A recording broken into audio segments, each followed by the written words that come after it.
Good morning, almost noon, Knicks Nation. Happy weekend. I hope you're enjoying your weekend and that you and your family are safe and healthy this weekend and that you're enjoying it. And that the needs of you and your family in terms of food and shelter and clothing as well as health are being met today. Blessings upon those that work in the healthcare field and those who are the first responders who every day are trying to save lives even on the weekends. And those also who pick up garbage for us to keep streets and sidewalks and highways clean. And those that make deliveries, especially today when the Giants are playing and the Jets are playing, even on Sundays for our convenience. Blessings and double blessings on the men and women that are out here trying to help rescue and deliver the teenagers and children that are the victims of child molestation and pedophilia. The people who also are victims of pornography and child pornography. The people who are the victims of prostitution and child prostitution, human trafficking and sex slavery, and double curses on the perpetrators, the profiteers, and those perverts who are out here trafficking in human misery. Finally, blessings upon the homeless. Nearly 600,000 men, women, and the most important, children living on the streets of the United States of America, growing up in the streets, and millions upon millions around the world in similar or worse conditions, and blessings upon them. For theirs is the kingdom. Greetings to the chat. Greetings to the chat. Gerard, Jermaine, Malik Chabaz, my man, Margaret Edwards, my sister, Diamond Holdings, my brother, King Ribeye, Bastino, Seeker, Aid, Sadiq, Truth Be Told, Cash Out James, my man, the only DM Dawson, peace, blessings, greetings, tears, Viz Shot, my man, what's up? And all the brothers and sisters of Knicks Nation. So glad to get together with you guys today. So I want to discuss certain things, and I want to try to build a perspective on how Raw Hebrew is seeing the Knicks right now so that you maybe understand where I'm coming from. Okay. We saw the first week of the season. And of course, we know they lost a overtime game in Memphis. We expected that to be a difficult game. And then they went and blew out Detroit in Madison Square Garden. And that was expected also that they would really, I thought that that would be the case, that they would really trounce to the Pistons given certain situations. So I want to go over some things so that you understand. See, a lot of people look at this season, I understand, and they look at it a very cursory manner. Okay. What I mean by that, they just kind of flippantly look at it and not really looking deeply at the situation in terms of basketball, pro basketball. And I wanted to just go over some things. You see, brethren, there are certain things that make for a successful long-term winning NBA organization. Now, we talked about this. There are certain things that they have in common. Okay, there are exceptions, and I'm not talking about the exceptions. I'm talking about the rule. So there are certain things that make long-term sustainable winning NBA organizations successful. And I want to go over those things. You know, like we're talking about 11-time champions like Boston Celtics, the Lakers of the 1980s and in the 90s, and other teams that have been long-term successful, Miami Heat, for example, things like that. And we want to talk about for a second, spend a couple of seconds talking about that versus what the Knicks are doing, okay, and have done in the past, so that we can get an idea why it doesn't matter what the competition is or who the competition is, okay? It doesn't matter. Okay, when you have these things in place, the competition is almost irrelevant. It's like when the Lakers were winning 5 championships in the 1980s, right? James Worthy was asked about the experience of winning those championships, of being as part of that team, that culture, that organization. And the way he described it, I found to be very I don't know what the word is, but it was amazing to me. It was a revelation, the way, no pun intended, the way he said it. He said the way we are together, and I'm paraphrasing, that we have that they're one, that the organization from the top to the bottom was one, that the team groomed together and developed together. He said, when we're at our best, it's just us in the basketball, and it doesn't matter who the opponent is.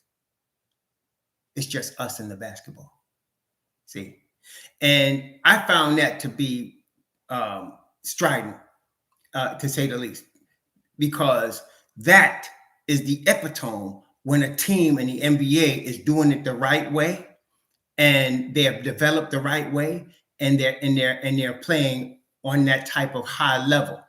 Okay, now let's talk about some of the ingredients, and let's compare that to past Knicks regimes, because I'm telling you all right now, the Knicks are on the path of long-term sustainable winning.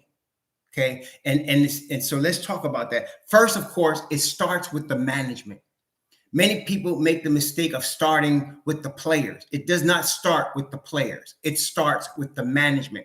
If you have incompetent management, no matter how good your players are, you're going to fail. Okay, because they're going to pick the wrong coaches, they're going to establish the wrong systems, they're going to have the wrong priorities, and they're going to make many mistakes. Now, there's no such thing as management that doesn't make mistakes now. And some of y'all get this twisted, as if, long-term sustainable winners don't make any mistakes. They make mistakes. Everybody does. But the overall organization is built that even with a mistake, they can still move forward.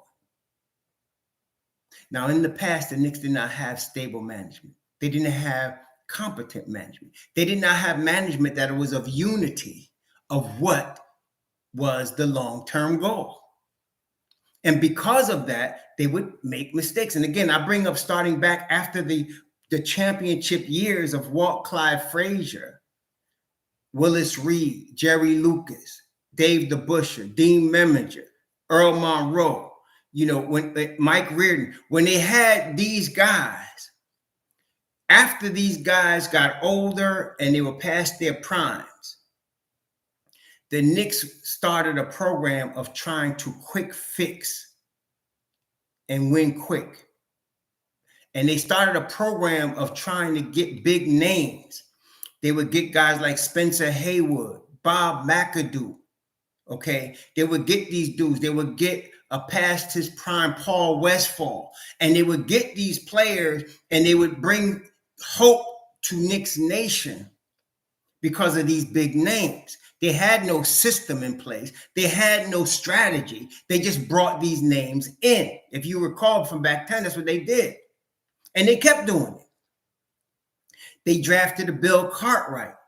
Then they went and traded, earlier for Bernard King, guys from Brooklyn, Bernard King. And so they really was just trying to sell tickets. They had no strategy. Okay, they had no organizational togetherness on how to move forward in a long-term manner. Everything was short-term. So when Patrick Ewing fell into their lap, for the first half of his career, they didn't know how to build around him. Finally, they brought in good coaches, but again, it was management. The management wasn't together. They were looking for big names. Rick Pitino they brought in. UB Brown. Really good coaches. Then finally, Pat Riley comes in. And Pat Riley has more control. As part of his deal, he wanted more management control. He wanted more control over roster. And Pat Riley was a genius. He turned Showtime Lakers, and people didn't realize it, into tough defense, grinded out Lakers, and people didn't realize it. And that last title they won, that's how he did it. It wasn't Showtime. It was grinded out against the Pistons. So Pat Riley comes in and he looks at Pat Ewing and he looks at what the Knicks have, and he decides to become a rough, tough, Piston-like team. Bad boy-like team. He brings in Xavier McDaniel. He brings in Charles Oakley. And they become rough and tough, and they win in 55, 60 games a year. Now, they couldn't get over Michael Jordan. But that doesn't take the fact that they were a long-term sustainable winning team at that time. Pat Riley was fighting with management. He wanted more control, which in his case, they should have gave him. When they didn't give it to him, he faxed in his resume after he had already talked to the Miami Heat and after they promised to make him president of basketball operations, coach, everything he wanted. And look what he did. Championships, culture. He has a long-term coach in Eric Spoelstra. Like him or not, he's been on that sideline a long time. He has a culture of defense, of coming in shape. And it almost doesn't matter who they pick. They get Duncan Robinson off the scrap heap. And he becomes one of the elite shooters in the NBA. They got an undersized center in Adebayo, and he becomes all-pro. It almost doesn't matter who they get. They draft Dwayne Wade, and they drafted him as a point guard, by the way. And they turn him into a champion with after his prime Shaquille O'Neal. He was past his prime by that time.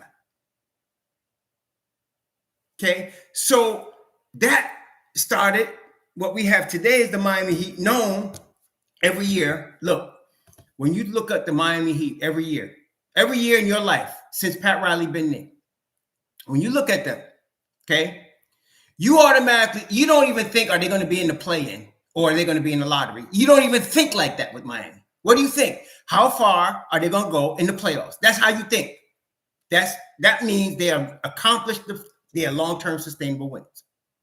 You hear what I'm saying? That long-term sustainable win, period. Because every year you look at that and you say, well, we got to deal with Miami. It doesn't matter who they have on their team. We got to deal with Miami. See, the Knicks weren't like that before. But when the Don got hired and the owner, to his credit, James Dolan gave the Don the keys and said, listen, I'm going to let you build this organization on the basketball front. And the Don started putting together a team. He started putting together the management brain trust. He kept Scott Perry. He added Brock Aller. He added coaching. He added scouting. He added the pieces that you need for a long-term sustainable winner. And he stated, and every time he made statements, he mentions young pieces, young core development, every time. Because that is another aspect. You have to have drafting and development. As we all know, R.J. Barrett is the first number one draft pick of the Knicks to be re-signed since Charlie Ward. That's 20 years. That shows you the incompetence that the Knicks had. Thank you, Atten. We just may have a squad. Right? That's right. Thank you, Atten. I think you're right. That's where I'm leading up to. So look here. That right there is a sign. Charlie Ward was the last guy they re-signed after they drafted him out of Florida State. So now you get R.J. Barrett out of Duke. It's the principle of the thing. You drafted a guy, you scouted for this guy, and you re-signed him. Why couldn't the Knicks do that before? Because they kept trading number one picks, kept trading their picks before they would even pick them, or trade assets after they got them, looking for a quick fix. Okay, looking for a quick fix. Doesn't work. Somebody will point to LeBron. LeBron's the exception. Some of y'all like to use the exception as the rule. That's why it's called the exception. There's the rule and there's the exception. Don't look at the exception like it's the rule. That's where you get screwed up. LeBron was the exception. He's not the rule. So you get a crew in there of management that knows what they're doing, that has a long-term view, that's not looking to get fired after their first or second year. And people in New York were so used to that. You know, we're calling for people to get fired in their first year on the job. Right? I mean, right? We calling people to get fired their first year on the job. We ain't had a coach last more than 3 years. I don't even know when. The last time we had a coach last more than 3 years. Usually around that third year, they get sacked. Sometimes, as we know, second year, they get sacked. Okay? So now we got a management team. You may or may not like Tom Thibodeau, but it's the principle. They're sticking with this guy because they are looking for continuity. That's another tenet. They're looking for continuity. All right. So you need, in drafting, you need scouting. Here come Walt Perry. In drafting, you need scouting. If you're going to draft right, you got to scout good. Here come Walt Perry. And you know what? Even, be honest, right before the Don came on board, the Knicks had already started committing to scouting. That's how you got Mitchell Robinson in the second round. That's how you got him. That's how you got R.J. Barrett. They were scouting. They were doing a good job, too. Then came the Don and Walt Perry, and they bringing it to another level with Obi Toppin, Emmanuel Quickly, Quentin Grimes, Deuce McBride, Roku Jokovitis, Jericho Sims. Now they bringing it to another level. Okay, and then with development, you need coaching. I can't think of the Asian brother's name that's there, but he does a good job. He coaches the summer league. What's his name? Kodo? I'm sorry, but he coaches the summer league. And he's there and he works hard. You could tell he's out there. He's a gym rat working hard. Yoshimoto. Thank you, 2189. We are detoxing the years of popping pills. Right. So short term. Now on rewiring our brain development. That's right. Get very good, 2189. Very good. Thank you for the super chat. So you got guys like that back there. You bring on Woody, Woodson. You bring in a Woodson, right? You bring on the cat from Kentucky that just went to Louisville. You bring on a good coaching staff with a Tom Thibodeau to develop these dudes. You go ahead and you bring in guys to help a Mitchell Robinson, to help a R.J. Barrett. Guys you drafted, which brings me to the next thing, foundational pieces. Foundational pieces. Now, look at the Golden State Warriors. Let's even go back before we even do that. Let's go back to the Boston Celtics. They drafted Bill Russell. They drafted Bob Cousy, right? They drafted John Havlicek. They drafted all of those dudes. And they stuck with them long-term in their system. The Lakers, they drafted Magic Johnson. They drafted James Worthy. They drafted Byron Scott. They stuck with these guys long-term. The Golden State Warriors, they drafted Klay Thompson. They drafted Stephen Curry. They drafted Draymond Green. And they got another crew. They drafted Jordan Poole. They drafted Jonathan Kuminga.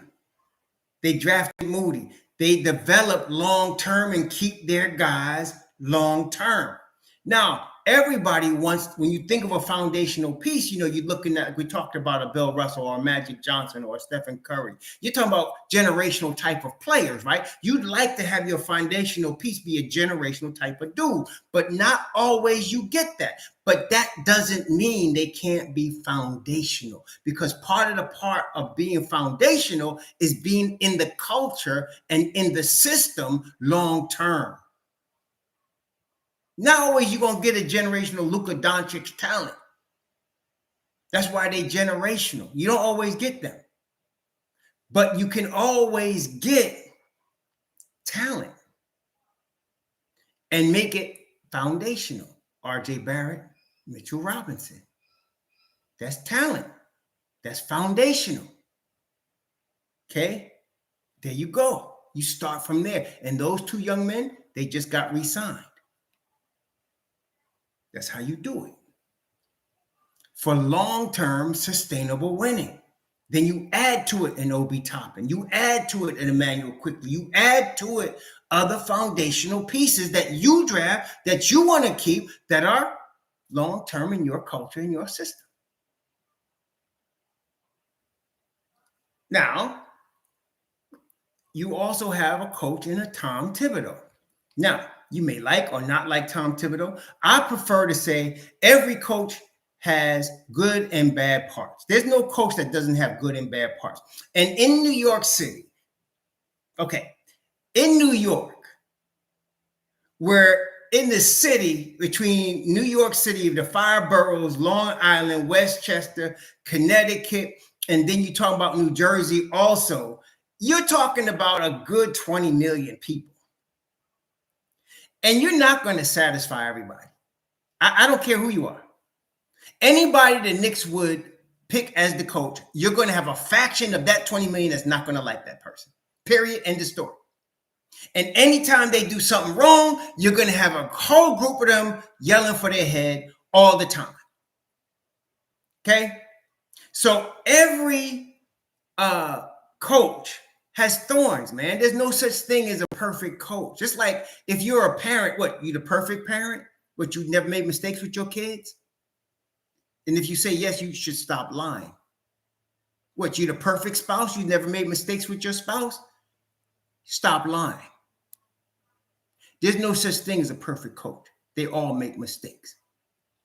But what you want from your coach, what you want is you want to get what you expect to get. Whatever they are, you're expecting that. Like, for example, my wife, she's the best cook I ever seen in my life. I'm not even joking. For me, she's the best cook I ever seen. Nobody could cook like her.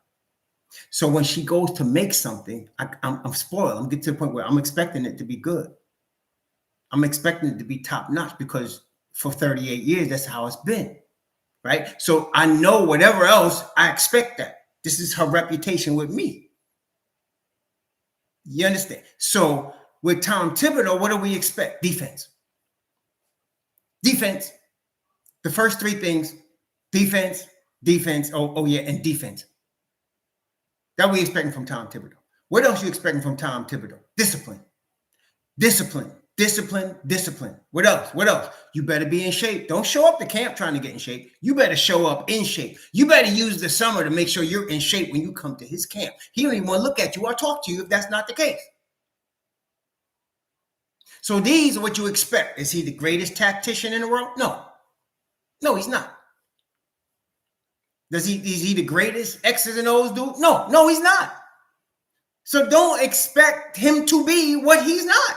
This is what we got. And it's good. You know why? In a sense, you know why it's good?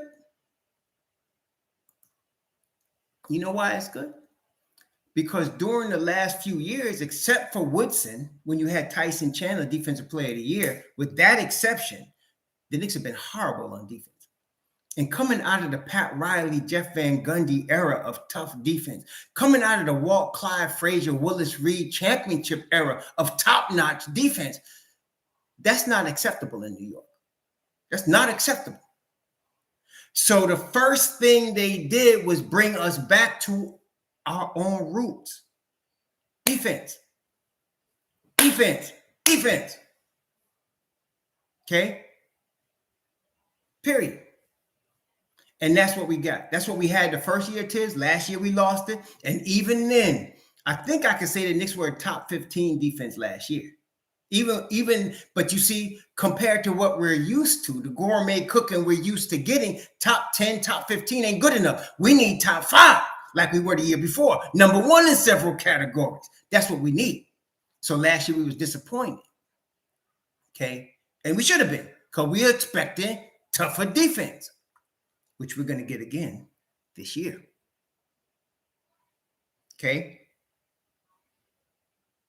Also, on long-term sustainable winners, once you have your foundational pieces, once you have your scouting and development system going, and you have a competent management that is all on the same page, the players must have their roles defined. One of the things that confuses a lot of teams that don't make it is the players either don't accept the roles that the team wants them to play or don't know their role. You want to have on championship teams, the roles are defined. You have the guy that's the go-to number 1 guy. You got the guy that's the backup. You got the guy that's the spot-up shooter. You got the guy that's the bench scorer. You got the guy that brings defense. You got the guy that brings rim protection. You got the guy that is there for rebounding. You got to have assigned roles, and generally with those roles, you get assigned minutes consistently. this has been a little bit of an issue with Thibodeau. A little bit, not a great, but a little bit of an issue with him. Okay. But I'm thinking this year he's getting it together. And I looked at, for example, I saw a number of people complaining about his minutes distribution against the Pistons. And I'm looking at the box score, and I looked at the game last night a couple of times, and I don't understand what the argument's about. So you had, you see, okay, in my definition, and this is my definition, you played in the rotation if you played at least 10 minutes of a 48-minute game. Okay, if you played at least 10 minutes of a 48-minute game, you played in the rotation.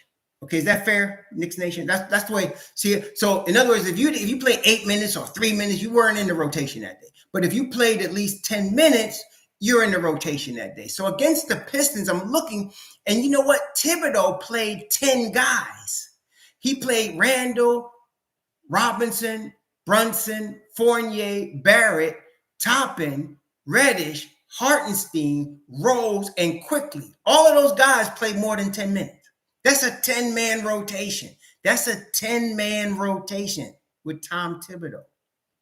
That's 10 guys. Okay? And he played them significant minutes. Like, okay, we know the starters, but Randall's 25 minutes, and that's really what we need Randall to be. And then Robinson 23, Brunson 28, Fournier 20, Barrett 28, Toppin 21. See? Randall 25, Toppin 21. That's good. Reddish 19, Hartenstein 21, Hartenstein 21, Robinson 23. See that? Rose 16, and then Quickly plays 27. Now, that's, I mean, so he what you want? Now, listen, did I want Deuce McBride to play? Yes, I want Deuce McBride to play. Him and Rich Rob are my favorite Knicks. I make no bones about it. But I can't put Deuce in there. I can't do it. What am I going to put him in there for? Look what's going on. Okay? Do I believe Deuce McBride is better than Quickly? Yes, I do. But I can't argue with Tibbs about what he did. I can't. That works, y'all. That works. Okay? It doesn't matter. See, this is the thing. It doesn't matter that was the Detroit Pistons. It just matters. Did they play their game? Look, they got 29 assists that day. 29 assists after getting 27 assists also against Memphis. That's what we're looking for. It don't matter what the opponent is doing. Are we passing the rock? Are we moving the ball? Yes, we are. Thank you for the super chat, Dodge. Great beard. Okay, are we moving the basketball? Are we doing the right thing? Are we playing the right way? Are they playing defense? Yes, yes, yes. You can't argue with that. No, Deuce didn't play. But I'm not going to say Tibbs messed up on the substitution because Deuce didn't play. That's not right. No, look at this thing. Randall scored 15. Barrett scores 18. Brunson scores 17. 16 for Toppin. 13 for Rose. 20 for Quickly. You know what that adds up to? That's 6 players in double figures. Brethren, one of the signs of nicely moving basketball is when you get 5 players in double figures. I don't know if some of y'all know that, but let me just tell you. So one of the signs that the ball is moving nicely is when you have 5 players achieve double figures. The Knicks had 6 players in double figures. You can win ugly with 3 players or 4 players getting double figures. Long-term sustainable teams figure out ways to win eventually, and they could do it even with, but that's not something you want on a regular. You like 5 players in double figures. And when you get 6 or 7, man, that ball was humming. That ball was humming. Okay? That's what you want. Against Detroit, they had 6 players in double figures. Hold on. Against Memphis. Let's look back. Let's look at Memphis. How many? Let's look at the box score of Memphis. This is the first time I'm looking at it this way. So let me tell you. Let's look at it. The Knicks had 1, 2, 3, 4, 5, 6 players in double figures against Memphis. Randall, 24, 15 for Brunson, 14 for Fournier, 11 for Barrett, 22 for Reddish, 16 for Hartenstein. Brethren, this is what you want. Brethren, this is what you want. $2 super chat. Thank you. Never fails. Some miss the forest for the trees. That's right. You're right. But this is what you want. You want 6 guys in double figures. It almost doesn't matter this is another thing. It doesn't matter what 6 guys. In fact, the more different combinations of 5 guys getting double figures, the better. The better. Yes, you see, so we're in good shape, y'all. The Knicks are in very, very good shape. I just want to tell y'all, recognize what we have. We're in very good shape right now. And it's not, and listen, they're supposed to beat Detroit. They beat Detroit 3 times last year. They're supposed to beat Detroit. Detroit is a serious, legit rebuilding team.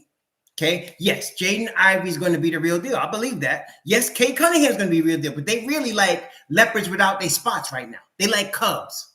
You understand? So you're supposed to beat up cubs. And they did. But I'm not talking about that. I'm talking about the structure, the template, the assist numbers, the low turnover numbers, the distribution of the minutes. That's what we're talking about. The balance. Thank you, Malik. The balance. That's what we're talking about. The offense, defense, the schemes. Nobody missing. See, it doesn't matter if it's Detroit or whoever it is. If you miss a defensive assignment, you just miss a defensive assignment, right?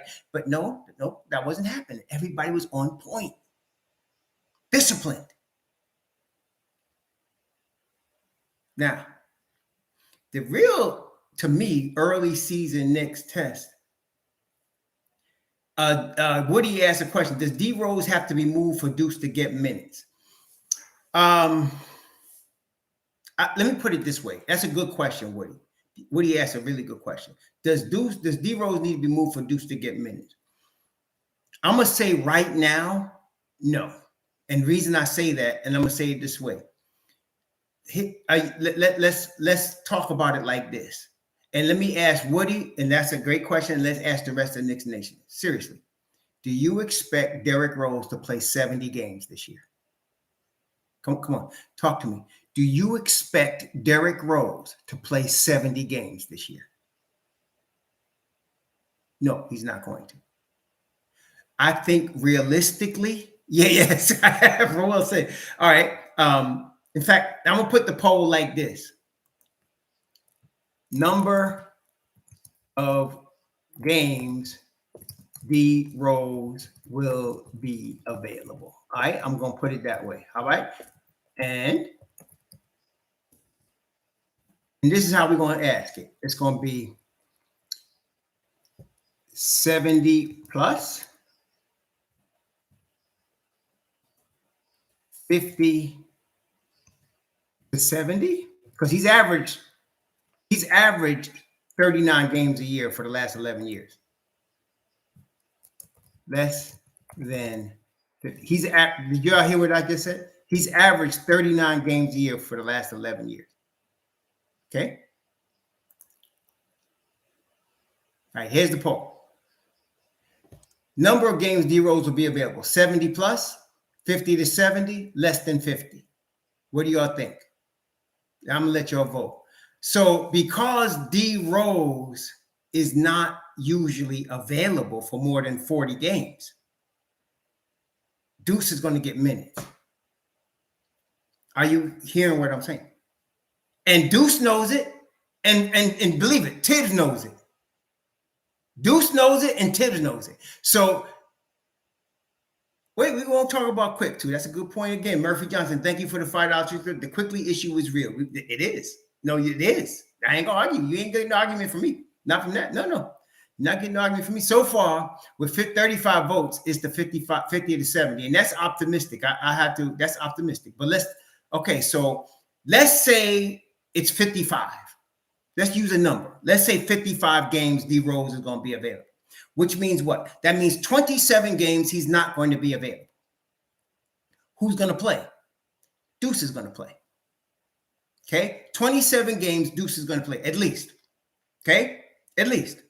Now, let me look and see Emmanuel Quickly. Let's look at Emmanuel Quickly for a second. I just want to see Emmanuel Quickly in terms of his availability last year. I'm just going to go by last year and see what Quick's availability has been. I don't even know. I'm just looking it up right now. So this is the first time I'm seeing it. I'm going to look it up. I'm looking it up on basketballreference.com.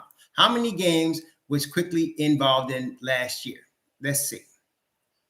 Last year, Quickly played, How many games did he play? 78. He played 78 games. So he's pretty reliable. So Quickly's going to be there. Quickly's going to be around. Okay. So Quickly is pretty reliable. All right. So he'll be there. What about Jalen Brunson? Let's go back and talk about Jalen Brunson for a second. All right. Let's take a look at JB here. Let's see.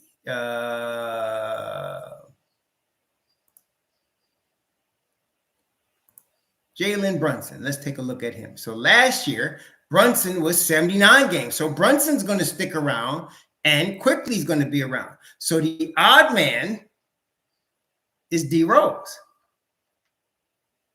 Okay. So Brunson is durable and Quickly has shown to be durable. So your odd man is D Rose. Right? So to answer the question that was initially asked, does D Rose need to be traded for Deuce to get minutes? I don't think so. Not this year. On top of that, you all know D Rose's contract is expiring. You know he's the expiring deal. Now, I'm not saying they're going to trade him because the team loves him.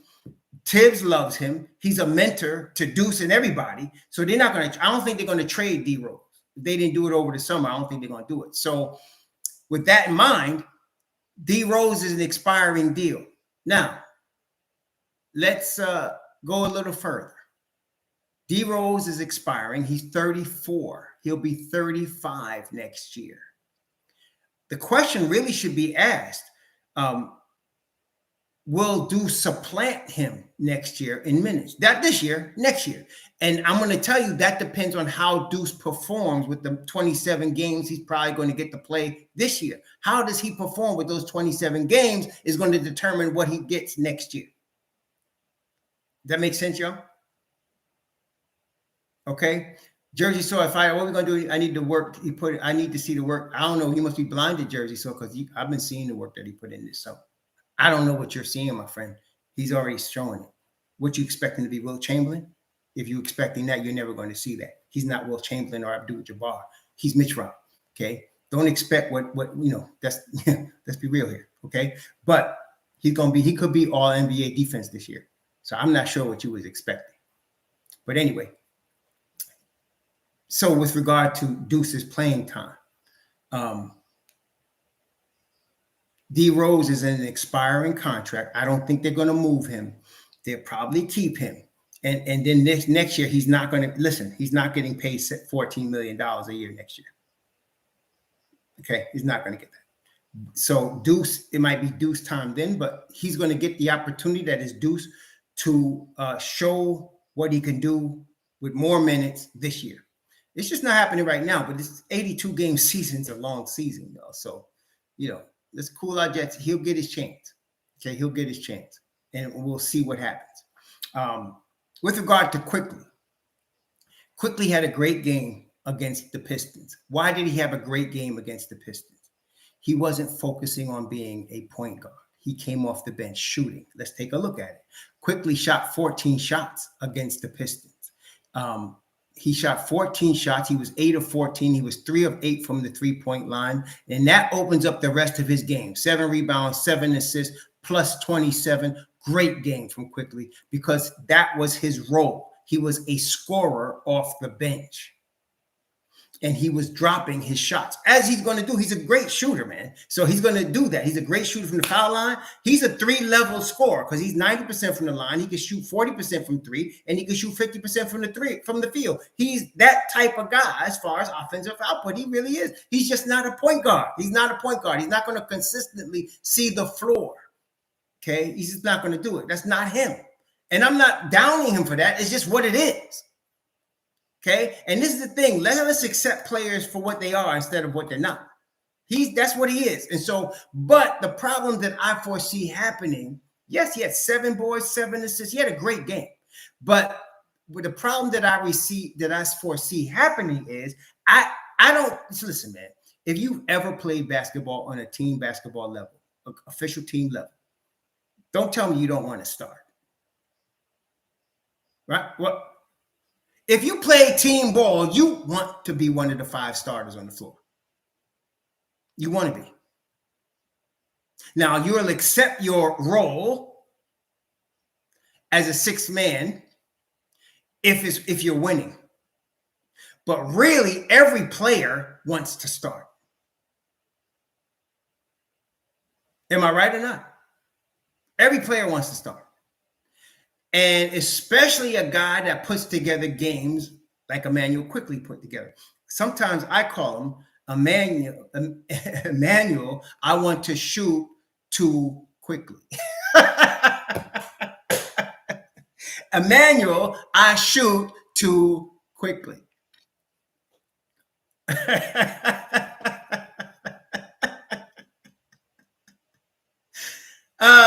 But when he puts together games like he did against the Pistons, and you're going to see more games like that. You're also going to see low scoring games, but because of that, he has to believe in his heart he should be a starter on some team. He's never, for the next 4 years, Jalen Brunson has the basketball. He's not giving up the start. Okay. Quick might get more backup minutes behind JB when D Rose, as he fades, or they decide to move on from him or whatever. But Quick ain't starting. Thibodeau loves Quickly, but not as a starter. Not as a starter. Thibodeau loves Quickly, but not as a starter. He does. That's his grandson. He's going to get his minutes, but he's not starting. Okay. He might get spot starter, if JB ever, and JB too durable, he ain't missing no games. So there is teams in the NBA. Did you see, for example, I thought it was very notable that Houston just re-signed Kevin Porter Jr. Did you notice that? It was 4 years, $82 million.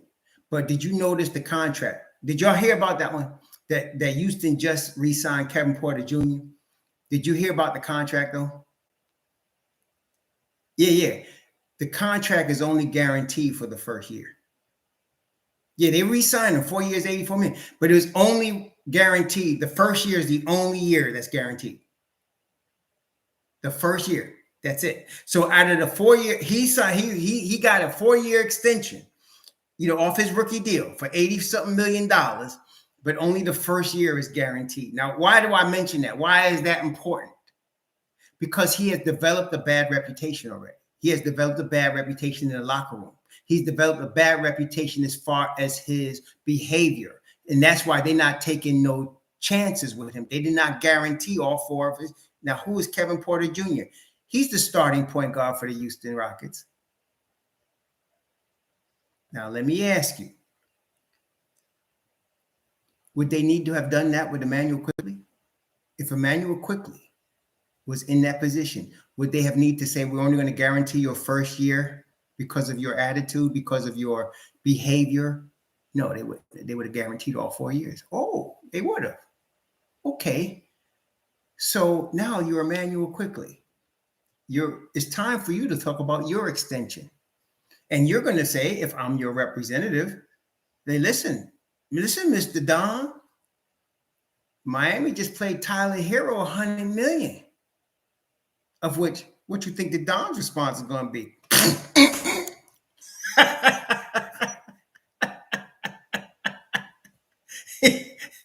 It's going to be his response. No. No. He's paying RJ Barrett and Jalen Brunson $100 million, and they starters. Oh, you want me to give you $100 too? No, I'm sorry, son. It was nice working with you. Now wait. You're Emmanuel Quickly. You're a free agent. You're a restricted free agent. If you're Houston, are you interested? Talk to me, Knicks Nation. If you're Houston, are you interested? Are you interested in talking to Emmanuel Quickly? 22 years old. 22, 23, I think he is. Are you interested in talking to him? And listen, would you trade the problem child and give that contract to Emmanuel Quickly?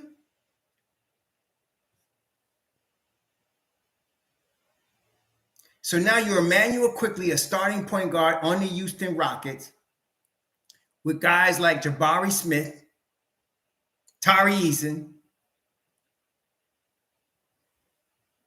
See, you can't tell me that scenario cannot come to pass because look at the contract they just gave Kevin Porter Jr., their starting point guard.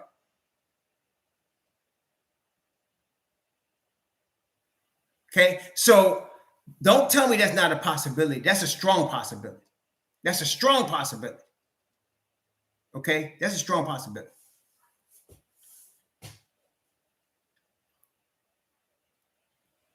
Yeah, exactly. Time for the super chat 28,900 million Pat Riley smoke with arrow. That's right. Whatever. But Houston, they're gonna be looking for a long-term solution at the point guard spot.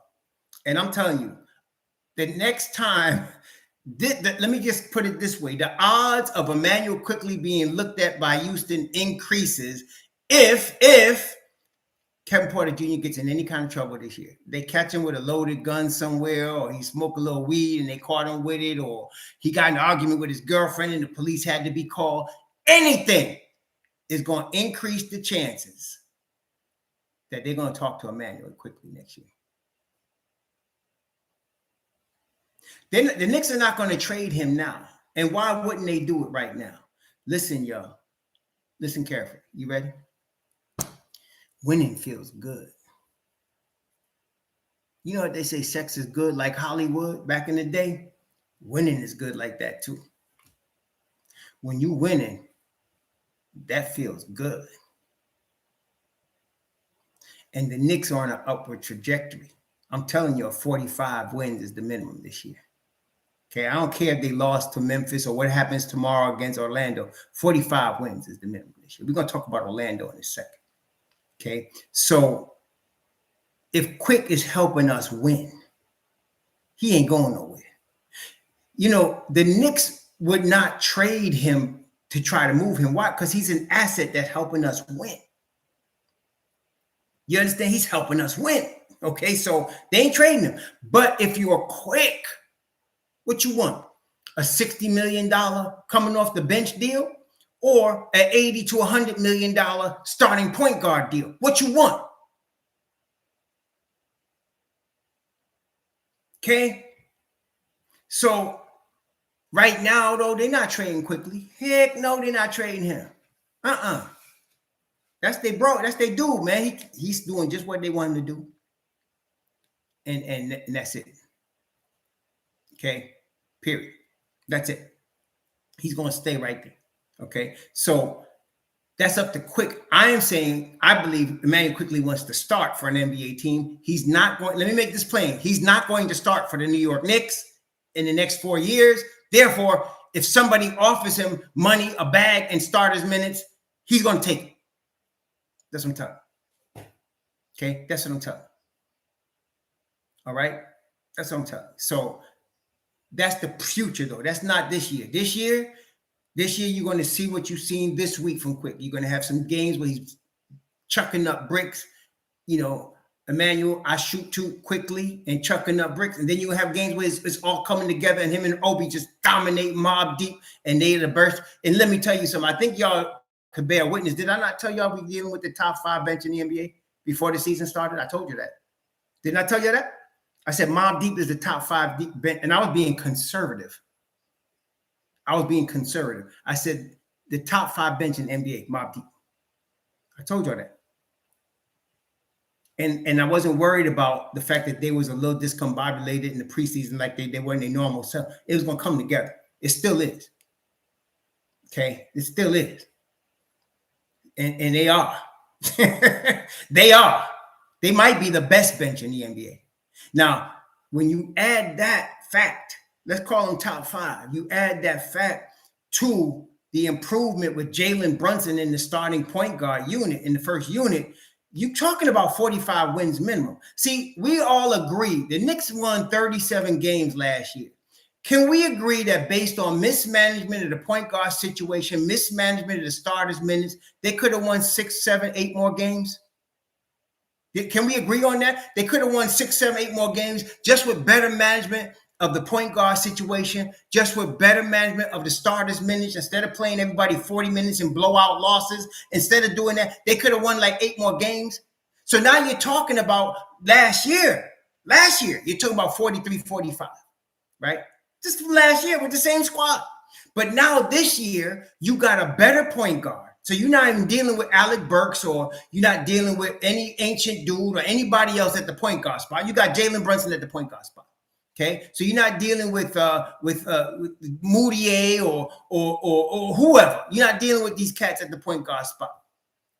Okay, Calderon or whoever.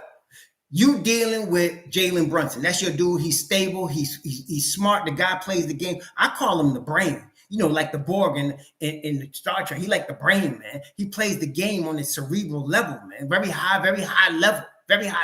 Multiple level, that brother. So, and then the footwork. Come on, I told y'all the footwork was on DeMar DeRozan's school of high class, top notch footwork. So, and Brunson already showing you that. See, so we that's right there. We're not talking about anything else. Right there, you're adding 5 wins to last year's total. Right there.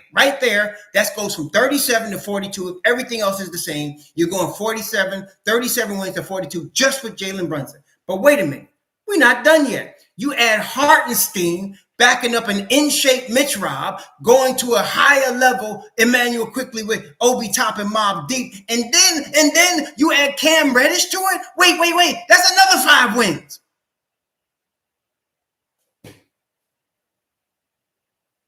You hear what I'm saying?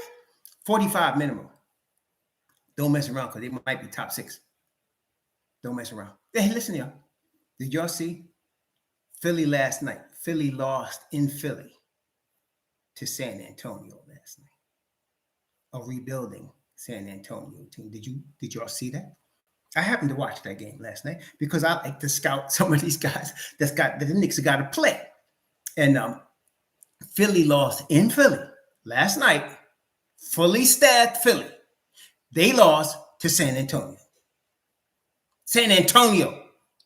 And you know who went off for San Antonio last night?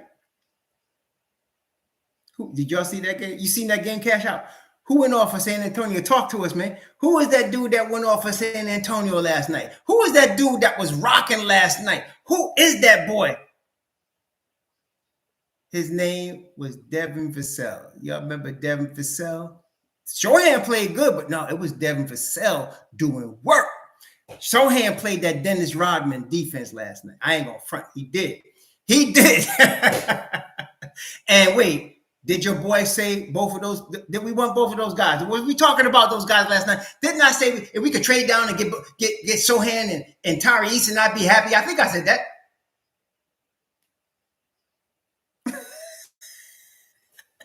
And I wanted Devin Vassell. They're going it. Yep, Mathurin come off the bench for 27. So anyway, I want to tell you this. Philly is not invincible.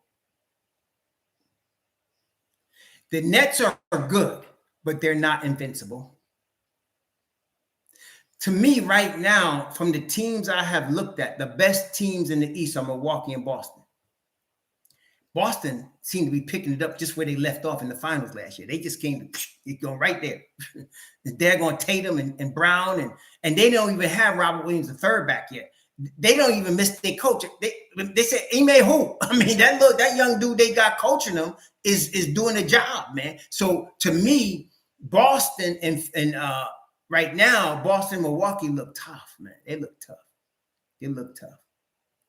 Okay, they look tough. The Nets look good now. It looks to me that Ben Simmons is finding his niche. He's not a scorer. I don't know why anybody expecting to be a scorer, but you're going to see games where he's going to get 19 points, 19 boards, stuff like that. He's going to do that. But he's an assist dude, okay? Vassell is in the same year as Obi, so no, he's next year. Vassell is next year. He's in the same year as Obi. Him and Obi were cohorts in that same draft. Devin Vassell and Obi Toppin. Obi Toppin went 8th. I think Vassell went 10th, something like that. Yeah, but so Brooklyn is okay. I'm not going to bet against a team with Kevin Durant on it. I just can't do it. See, so I'm not saying, I don't know how far they're going to go, but they're not invincible. We don't have when I say invincible, I'm talking about Golden State Warrior style invincible. Like they turn it on and they're on all cylinders and you can forget it, right? Like that. We don't have an invincible team. I mean, we have Boston is really good. Milwaukee with Giannis is going to be good, and then of course Miami, again, long-term sustainable winning culture, blah, blah, blah, blah, they're going to be good, period. Okay, so you're dealing with them. Everybody else got to prove themselves. Don't talk to me about Cleveland with Donovan Mitchell yet. I don't want to hear that yet. Let's deal with them, okay? And now I don't want to hear about anybody else, the Nets, whoever, Indiana, whatever, okay, Washington, whatever. Everybody else is in the scrap heap fighting, man. And I like our chances. I like the Knicks' chances. Okay, I like the Knicks' chances. Everybody talking about how good everybody else has gotten. All I'm saying, I brought all this to y'all to say, listen, we got the foundational pieces. We got the defense. We got the culture. We got the management. Everybody's learning their roles. We got the scouting. We got the coaching. Don't matter who the opponent is. The Knicks play their game. We're going to be there at the end. Okay, the Knicks play their game. We're going to be there at the end. Okay, we're going to be there at the end. That's all I'm saying. That's all I'm saying. Okay, they got to play their game. They're going to be there at the end. Depth, that's right. Depth. And, they're going to be there at the end. That's all I'm saying. And I ain't talking about no damn playing, excuse me. I ain't talking about no playing either. I'm talking about top 8, top 7, maybe even top 6. That's what I'm talking about. They're going to be there at the end. Okay? So, let's talk about Orlando. Giants getting ready to play in a few minutes. So let's talk about Orlando. Last year, the Knicks and Orlando split 2-2. We cannot sleep on Orlando. Last year, on October 22nd, the Knicks blew out Orlando. 121-96. Blew them out. Okay? Then they were winning 2 nights later. Okay, at home. They were winning. Y'all remember, they were winning most of that game. Orlando with Franz Wagner, with the Nick Killer. What's that boy's name? They got this dude. He's a Nick Killer, man. I forgot his name. Off the bench. He's pretty good. He's really good. Coming from San Antonio off the bench. You know what I'm talking about. He started going off. And then, of course, Cole Anthony started using it, his personal Terrence Ross, right? That's right, my brother LJS. And then they're going, Cole Anthony used the Madison Square Garden as his personal coming out party, right? And then they came back and won. 110-104. They got so confident. We played them again in November. They spanked us again. Then at the end of the season, April, Randall sits. Okay, Randall sits. Obi starts. Obi gets 20, 27, whatever. We crushed them 118-88. Now Tibbs took that seriously because if you listen to what Tibbs said, he said, after the All-Star break last year, we played excellent basketball, and he was talking about games like that. But what I'm saying is, all this is telling me this is going to be the real test. We need to put these guys away. We need to take care of business against Orlando. Okay? Now, there's no Jonathan Isaac playing for Orlando right now, but they got Paolo Banchero. Paolo Banchero, I told you all this during the draft. I thought he was one of the top players in the draft, and I told you he's a higher IQ version of Julius Randle. That's what he is. He's a higher IQ version of Julius Randle. Julius Randle's in his 8th season. Paolo Banchero is a rookie, so he's going to make rookie mistakes. But the boy could play some ball. He could ball. Okay, he could ball, period. He could ball. Here come Cole Anthony again. And I have to say, when he was coming out of Michigan, I thought Franz Wagner would be okay. I wasn't expecting to be as good as I'm seeing him now. I expect him to be more like his brother, Mobb Wagner. A rotation piece, but not like a star. But this kid is better than I thought. I have to say, Franz Wagner is better than I gave him credit for. He's better than I gave him credit for. See? So he's pretty good. He's really good. And he's balling. He was balling last year. He killed us last year, and he's balling again this year. So there's that. So you got that. You got Mo Bamba come back to them. You got Wendell Carter Jr. They got a squad, y'all, but they're also puppies. They puppies. They're young, okay? Now, Markel Fultz is hurt, but they got a plethora of guards, and Cole Anthony's going to use this to do his thing. Okay, he's going to use this to go off. He's going to try to come into New York tomorrow and use it as his personal, y'all should have drafted me. No, you know what I'm saying? This is my personal email to y'all. Y'all should have drafted me, and I'm going to kill y'all for that. We've seen that before, right? So with that in mind, it's a good test for us. If the Knicks could put the clamps on these boys tomorrow, and I'm very confident Mobb Deep is going to come in and do what they do tomorrow, and they take care of business the way they're supposed to. It's a very good sign. I'm liking it. So it's going to be a test in that regard. We're going to see what happens. Because Orlando, I think, if I'm not mistaken, I think Orlando is 0-3 right now. I'm pretty sure, right? Orlando is 0-3 right now. Correct? I think they are. I think they're 0-3. And that being the case, let me see here. I'm pretty sure they're 0-3. Where is it there? See what we got here. Orlando. Let's take a look at it.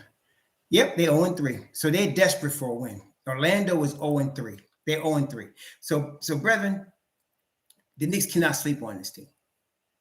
We split with them last year. We cannot sleep on this team. Okay. And let me tell you something, and I'm going to say with 95% certainty, they're not going to sleep. I'm going to tell you with 95% certainty, they're going to come out tomorrow like tigers. I'm going to tell you that. I believe the Knicks, I'm feeling really good about this game tomorrow. I'm feeling really good about it. The Knicks are going to come out like tigers tomorrow. You know what's scary? Grimes is hurt. Grimes is hurt. And we ain't even got him in the rotation yet. Now, I'm not sure whose minutes getting cut to get QG back in there, because QG coming back in there. But I would sit him.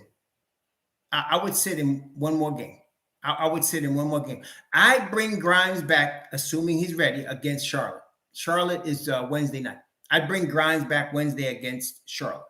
I would not bring him back against Orlando. Okay, I'd let him practice today, see what his foot feels like, sit him one more game.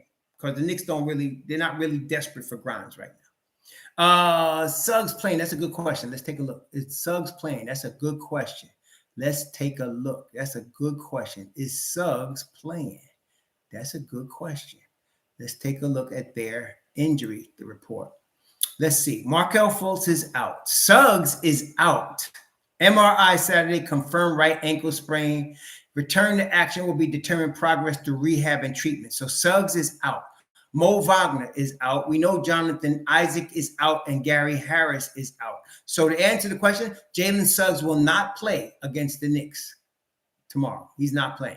Mo Wagner's not playing. Markelle Fultz broke his toe. We know he's not playing. Your starting five is going to be Cole Anthony, Terrence Ross, Franz Wagner, Paulo Banchero, Wendell Carter. You got Mo Bamba, you got Okike, and RJ Hampton coming off your bench. And of course, Terrence Ross is starting. I mentioned him already. So that's your team. That's your team right there.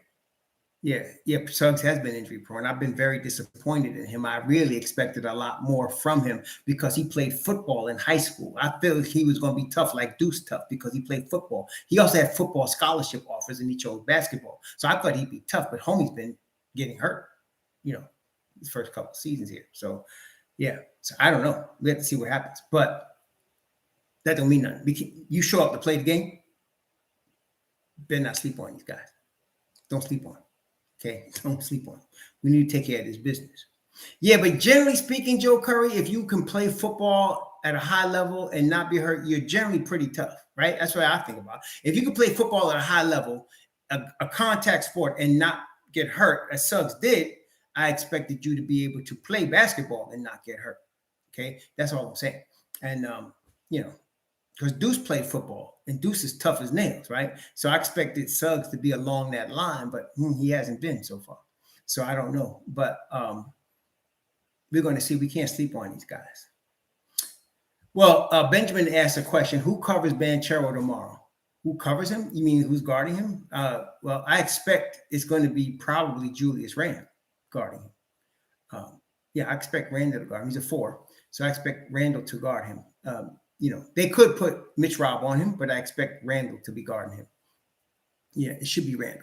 So, and I don't think Randle's going to have a big problem with him, because Randle's a veteran, and this is where veterans come in, where rookies, are rookies.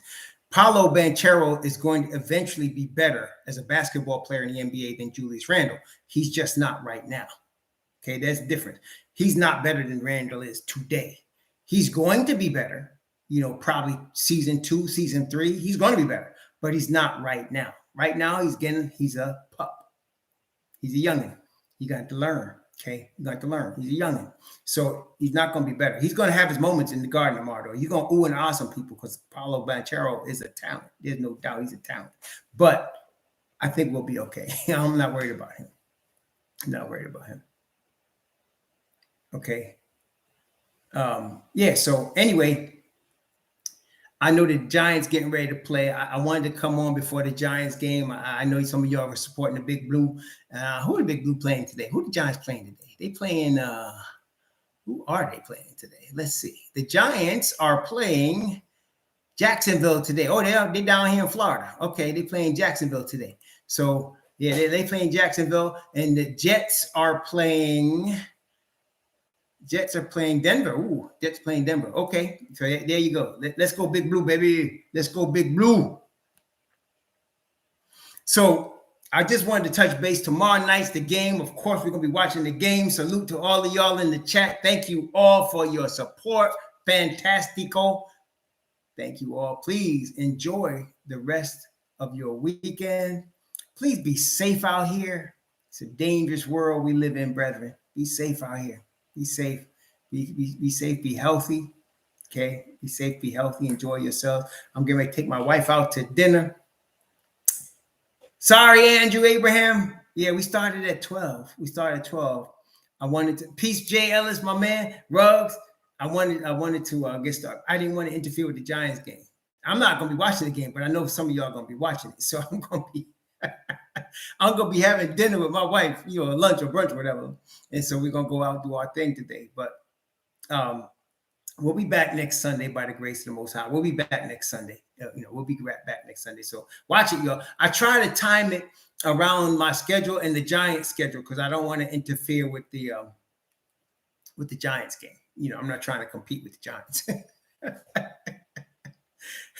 But y'all, please enjoy yourselves. Be safe out there. So